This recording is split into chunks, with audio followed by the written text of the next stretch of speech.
நீங்கள் பார்த்துக் கொண்டிருப்பது நியூஸ் 21 செய்திகள். தமிழ்நாடு செய்திகளை உடனுக்குடன் தெரிந்து கொள்ள நியூஸ் 21 செய்திகளை பாருங்கள். உண்மை, உழைப்பு, உயர்வு. ராசிபுரம் அருகே மதியம்பட்டி வழியாக செல்லும் திருமணி முத்தாற்றில் சாக்கடை மற்றும் சாயக்கழிவு நீரால் கரும் நிறத்துடன் நுரையுடன் செல்லும் திருமணி முத்தாறு.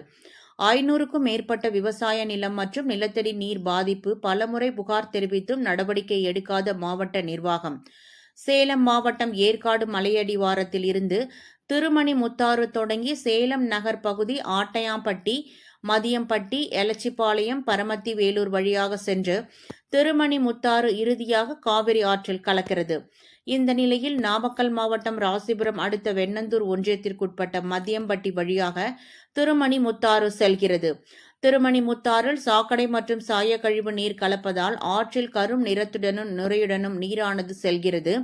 திருமணி முத்தாற்றில் சாயக்கழிவு நீர் கலப்பதால் மதியம்பட்டி, சௌரிபாளையம், கட்டிப்பாளையம் உள்ளிட்ட பகுதிகளில் உள்ள 500க்கும் மேற்பட்ட விவசாய நிலம் மற்றும் நிலத்தடி நீர் பாதிக்கப்படுவதாகவும் விவசாயிகள் அதிகாரிகளிடம் பலமுறை கூறியும் இதுவரை நடவடிக்கை எடுக்கவில்லை என்கின்றனர்.